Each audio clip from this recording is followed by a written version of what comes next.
And here we go. You must remember this. Well, a kiss is still a kiss, and a sigh is just a sigh. Hello, everybody. Jack Heald, the dad you wish you had. It is Friday afternoon, and today's subject is why Snark is a bad long-term strategy, a poor long-term strategy. All right, I think you all know what I mean when I talk about snark, so I'm not going to define that. There's certainly a temptation in life to go through life as a critic and talk about what other people are doing poorly, how other people are hypocrites, how if you were in charge, things would be a whole lot better.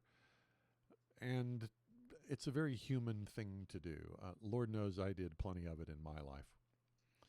But it's a bad long-term strategy for yourself. And here's why. John Gottman, Gottman, is probably the leading relationship expert in the world today. He has approached studying relationships, how people get along, what makes them be able to maintain successful, intimate, long-term relationships, and what kinds of behaviors result in the destruction of those relationships. One of his key findings, one of his key observations is in any intimate relationship, to have a successful long-term relationship, you have to have a ratio of positive to negative interactions that are about 20 to 1. 20 positive interactions for every 1 negative interaction. So when you see couples who just snipe at each other all the time, it's obvious that they're not having that kind of positive to negative ratio in their interactions. And Gottman says that this type of behavior is very predictive for the long-term failure of a relationship. Now, for myself, I've found that the more positive interactions I have with people, the more they enjoy being around me. And frankly, I enjoy having positive relationships. The thing that has given my life meaning and has filled me with a deep sense of satisfaction here at the age of 58 is the relationships that I have, long-term relationships. I'm still in contact. No, I shouldn't say it that way. Some of my best friends are people who've known me the longest.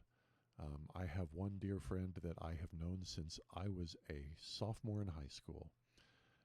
She is right at the top of my list of my favorite people in the world, and I think I'm there for her as well. I have several other friends, dear friends, close friends that I've known over 30 years. They know me well. Now, relationships won't last if the bulk of the interaction is a negative interaction. And here's the reality, folks. Snark is negative. Snark is criticism. Snark is critique. Snark is a form of one-upmanship. It's a subtle way of saying I'm better than the person I'm being snarky towards.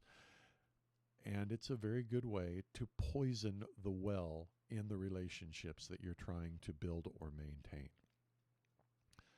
So a small amount of positive criticism now and then can certainly help to strengthen a relationship. But snark tends to be something that feeds upon itself. I've noticed that people who enjoy snark tend to become snarks. I consider snark to be something like an addictive drug. You have to be extremely careful with how you use it because it feels really good and it's bad for you long term. All right, so to summarize, snark is a negative form of interaction with people. You cannot have successful long-term interactions if not even a majority, a large minority of interactions are negative. Then you won't have a successful long-term relationship.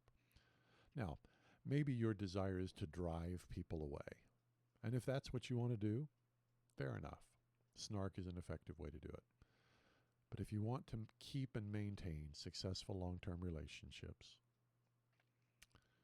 remember that 20 to 1 ratio. Never hurts to look for something good to say. Never, ever, ever hurts. One last thought before I go.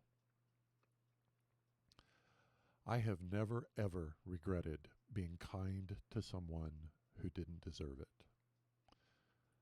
I have often regretted being unkind to someone who did not deserve it.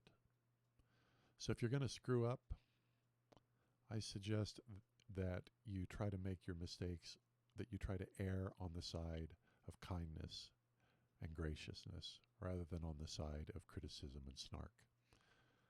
I'm Jack Heald. I'll talk to you next week.